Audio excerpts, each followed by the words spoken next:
এইবাৰ সীমান্তৰ অসমীয়া গোপন চুক্তিৰ হেঁচা নগাৰ। ৰেংমা সংৰক্ষিত বনাঞ্চলৰ সমীপৰ ৰজাপুখুৰীত ভয় ভাবুকি। নগাৰে চুক্তি নকৰিলে ৰজাপুখুৰীৰ বাসিন্দাক উচ্ছেদৰ ভাবুকি। মিয়াৰ দৰে আদিবাসীকো উচ্ছেদ কৰিব বুলি নগাৰ হুংকাৰ।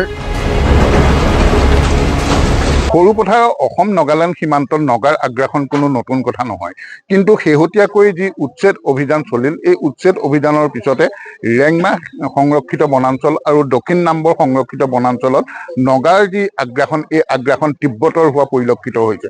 নতুন নতুন অঞ্চললৈ নগা আহি আচলতে অসমৰ মাটি নাগালেণ্ডৰ বুলি দাবী কৰিছে, আৰু এই নগাৰ যি অযুক্তিকৰ দাবী ধমকি, এই দাবী ধমকিয়ে আচলতে অসমৰ সীমান্তবাসী ৰাইজৰ মাজত তীব্ৰ প্ৰতিক্ৰিয়াৰ সৃষ্টি কৰিছে।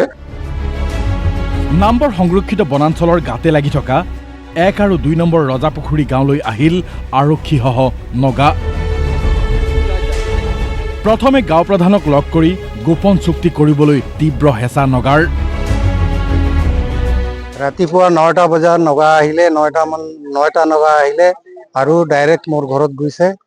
ঘৰত গৈ মই বেলেগ সাইডত ওলাইছিলো যাবলৈ, তেতিয়া ইহঁতি মোক ৰখাই থৈ পেলাই ইহঁতি ডাইৰেক্ট কৈছে যে তহঁতি মোৰ লগত মিলিব লাগে, আমাৰ লগত মিলিব লাগে আৰু আমাৰ লগত চুক্তিবদ্ধ কৰিব লাগে।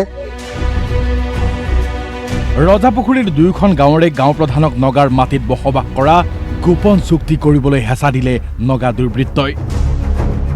এইটো এগ্ৰিমেণ্ট কৰিব লাগে তাহাঁতৰ লগত, আৰু এগ্ৰিমেণ্ট মানে যে নগাৰ মাটি বুলি এগ্ৰিমেণ্ট কৰিব লাগে বুলি ইহঁতি কৈছে।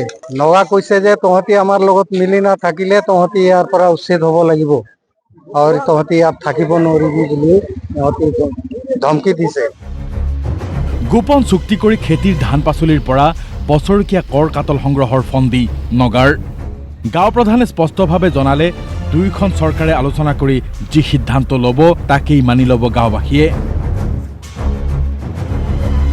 মই কৈছো যে যেতিয়ালৈকে চৰকাৰ 2খন চৰকাৰ আছে, এইটো border area, Assam Nagaland BM দুটা থাকি পেলাই আমাক এগ্ৰিমেণ্ট কৰিবলৈ ক'লেহে আমি এগ্ৰিমেণ্ট কৰিম বুলি মই কৈছো। কেৱল সীমান্তৰ আদিবাসী কৃষকেই নহয়, ক্ষুদ্ৰ ব্যৱসায়ী দোকানী সকলোকে কৰ দিবলৈ নিৰ্দেশ দি গ'ল নগা দুৰ্বৃত্তই। টেক্স বিচাৰিছে, টেক্স দি পিনে ইয়াত থাকিব লাগিব। এই দোকান চোকান খোলাৰ কাৰণে কৈছে এইটো কাৰ দোকান হয়, মালিক কোন হয়, এইটো টেক্স বিচাৰি আছে। মানে কি বিচাৰে তেওঁলোকে? পইচা বিচাৰে। ৰজাপুখুৰী নগাৰ পূৰ্বপুৰুষৰ মাটি বুলি দাবী। চুক্তি নকৰিলে মিয়াৰ দৰে উচ্ছেদ কৰা হ'ব বুলিও হুংকাৰ। এইটোতো আমাৰ বাবাৰ মাটি হয় বুলি কৈছে ইহঁতে। আপোনালোকে নগাৰ পৰা লৈছিল নেকি? নাই, নগাৰ পৰা লোৱা নাই, আমি নিজে ইয়াত খোলা ভাঙা মাটি হয়।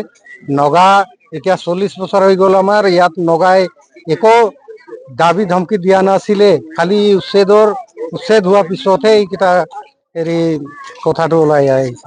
এতিয়া মিয়াক যেনেকুৱা খিদিলে তেনেকৈ আপোনালোকেও খিদিব পাৰে, সেইকাৰণে আমি আপোনালোকক ছাপোৰ্ট কৰিম, আমাৰ লগত থাকিবি মিলি পিনে থাকিবি বুলি কৈছে। সৰুপথাৰৰ পৰা অৱনী শৰ্মাৰ ৰিপৰ্ট, DY 365।